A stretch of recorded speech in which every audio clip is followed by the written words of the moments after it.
ಪ್ರೀತಿಯ ದ್ವಿತೀಯ P U C ವಿದ್ಯಾರ್ಥಿಗಳೇ, ಎಲ್ಲರಿಗೂ ಕೂಡ ಮತ್ತೊಮ್ಮೆ ನಮ್ಮ ಯೂಟ್ಯೂಬ್ ಚಾನಲ್ಗೆ ಸ್ವಾಗತವನ್ನು ಕೋರುತ್ತಿದ್ದೇವೆ. ನಾನು ನಿಮ್ಮ Islam sir. Welcome back to my another informative video. Second year P U C first preparatory examination December 2025 ಇದೇ ವಾರದಲ್ಲಿ ನಡೆದಂತಹ ಈ ಒಂದು ಕ್ವಶನ್ ಪೇಪರನ್ನು ನಿಮಗೆ ಅಪ್ಲೋಡನ್ನು ಮಾಡಿಕೊಡುತ್ತಿದ್ದೇನೆ. ಈ ಒಂದು ಪ್ರಶ್ನೆ ಪತ್ರಿಕೆಯನ್ನು ನಮಗೆ ಕಳಿಸಿಕೊಟ್ಟಂತಹ ಮೈಸೂರಿನಿಂದ ಕಳಿಸಿಕೊಟ್ಟಂಥ ನಮ್ಮ ಪ್ರಜ್ವಲ್ ಅವರಿಗೆ ಧನ್ಯವಾದಗಳು.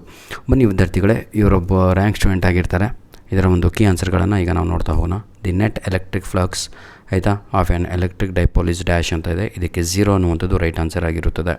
Question number 2, when dielectric constant K is introduced between the plates of parallel plate capacitor then dash ಅಂತ ಇದೆ. ಇದಕ್ಕೆ ಸರಿಯಾದ ಉತ್ತರ ಆಪ್ಷನ್ ಸಿ ಆಗಿರುತ್ತೆ. Capacitance C increases and electric field E decreases. That is the right answer. Clear.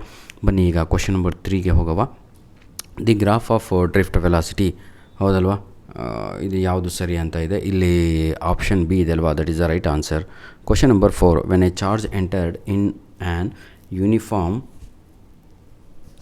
Magnetic field perpendicularly it moves in dash, that is circular motion is the right answer. Question number 5, magnetization m is dash anta ide, that is vector with SI unit aita, that is the right answer is option C.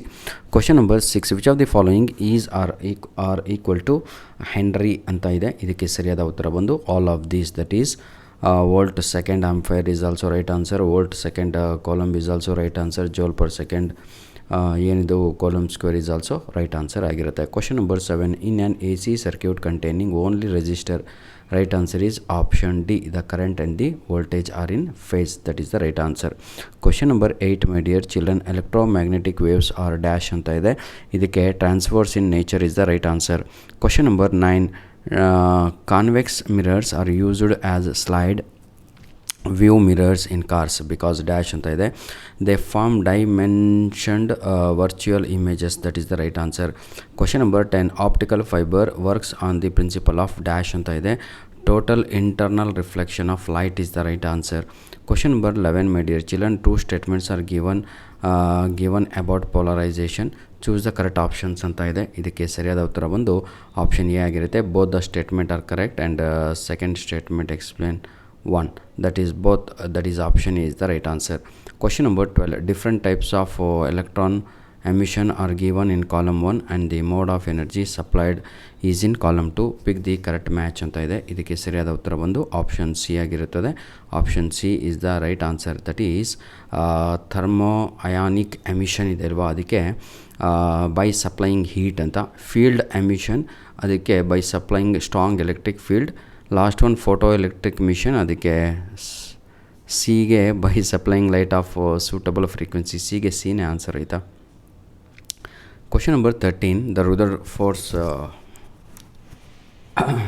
ಅದಕ್ಕೆ all of the above atom is hollow, the whole mass of the atom is concentrated in a small centre called nucleus is positively charged. ಎಲ್ಲವೂ ಕೂಡ ಸರಿಯಾದ ಉತ್ತರ ಆಗಿರುತ್ತೆ.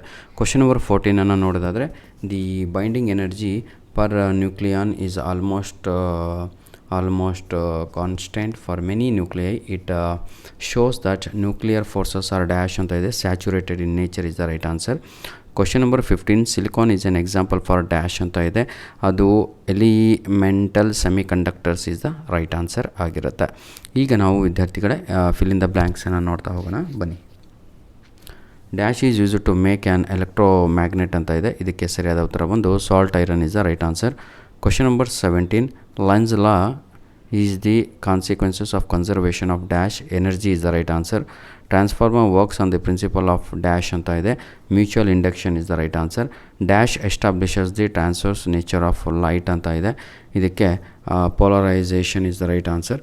Question number 20, D Broglie wavelength of matter wave associated with material particle is independent of its dash ಅಂತ ಇದೆ. Question number 20, right answer is charge. ಇಲ್ಲಿಗೆ ಸಂಪೂರ್ಣವಾಗಿ part A complete ಆಯಿತು. ಧನ್ಯವಾದಗಳು ವಿದ್ಯಾರ್ಥಿಗಳೇ. ನಿಮ್ಮ ಪ್ರೀತಿ ಸಹಕಾರ ಸದಾ ಹೀಗಿರಲಿ. ನೋಡಿ, ಮುಂದಿನ ಎಲ್ಲ ಪ್ರಶ್ನೆಗಳು ಇಂಪಾರ್ಟೆಂಟ್ ಆಗಿರ್ತವೆ ನಿಮ್ಮ ಒಂದು ಆ್ಯನ್ಯುವಲ್ ಎಕ್ಸಾಮಿಗಾಗಿ, ನಿಮ್ಮ ಒಂದು ಪ್ರಿಪೇಟರಿ ಎಕ್ಸಾಮಿಗಾಗಿ. ನಿಮ್ಮ ಪ್ರಿಪೇಟರಿ ಎಕ್ಸಾಮ್ ಕ್ವಶನ್ ಪೇಪರ್ ಕೂಡ as per the blue print ready ಆಗುತ್ತೆ. ನಿಮ್ಮ ಏನಂತೀರ ತಾವುಗಳು ಆ್ಯನ್ಯುವಲ್ ಎಕ್ಸಾಮ್ ಕೂಡ ಆ್ಯಸ್ ಪರ್ ದ ಬ್ಲೂ ಪ್ರಿಂಟೇ ಬರುವಂಥದ್ದಾಗಿರುತ್ತೆ. ಧನ್ಯವಾದಗಳು. ಇಲ್ಲಿ ಕಾಣುವಂಥ ಎಲ್ಲ ಪ್ರಶ್ನೆಗಳು ಭಾಳ ಇಂಪಾರ್ಟೆಂಟ್ ಆಗಿರ್ತವೆ. ಇನ್ನೊಂದು ಮುಖ್ಯವಾದ ವಿಷಯ, ಈ ವಿಡಿಯೋದ ಡಿಸ್ಕ್ರಿಪ್ಷನ್ ಬಾಕ್ಸಿನ ಕೆಳಗೆ I have pasted all important questions for your annual exam. ಯಾವ ಸಬ್ಜೆಕ್ಟ್ ಇಂಗ್ಲೀಷ್ ಆಗಿರುತ್ತೆ, ಕಾಮರ್ಸ್, ಆರ್ಟ್ಸ್, ಸೈನ್ಸ್ ಎಲ್ಲ ವಿದ್ಯಾರ್ಥಿಗಳಿಗೂ ಆಯಿತಾ. ಈ ವಿಡಿಯೋದ ಡಿಸ್ಕ್ರಿಪ್ಷನ್ ಬಾಕ್ಸಿನ ಕೆಳಗಡೆ 100% ನಿಮ್ಮ ಆ್ಯನ್ಯುವಲ್ ಎಕ್ಸಾಮ್ಗೆ ಬರುವಂತಹ ಮೆಟೀರಿಯಲಿನ ಲಿಂಕನ್ನು ನೀಡಿರ್ತೇನೆ, ಅದನ್ನು ಉಪಯೋಗಿಸಿಕೊಳ್ಳಿ. ಯಾರಿಗೆಲ್ಲ ಲಿಂಕ್ ಎಲ್ಲಿದೆ ಡಿಸ್ಕ್ರಿಪ್ಷನ್ ಬಾಕ್ಸ್ ಅಂದರೆ ಗೊತ್ತಿಲ್ವ ಅಂಥ ವಿದ್ಯಾರ್ಥಿಗಳು ಕಮೆಂಟ್ ಮುಖಾಂತರ sir I want English grammar for second year PUC annual exam ಈ ರೀತಿಯಾಗಿ ಕಮೆಂಟ್ ಹಾಕಿದರೆ ನಿಮಗೆ ನಾನು ಡೈರೆಕ್ಟಾಗಿ ಕಳಿಸ್ಕೊಡ್ತೀನಿ, ಅದು ನಿಮ್ಮ ಮೇಲ್ ಐಡಿಗೆ ಬರುತ್ತೆ.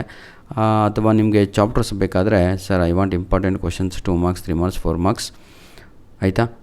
ಸೆಕೆಂಡ್ ಇಯರ್ PUC ಅದು ಮೆನ್ಷನ್ ಆಗಿರಬೇಕು, ಯಾವ ಕ್ಲಾಸ್ ಅಂತ ಮುಖ್ಯ ಆಗಿರುತ್ತೆ, ಯಾವ ಸಬ್ಜೆಕ್ಟ್ ಅನ್ನುವಂಥದ್ದು. ಧನ್ಯವಾದಗಳು ವಿದ್ಯಾರ್ಥಿಗಳೇ. God bless you all.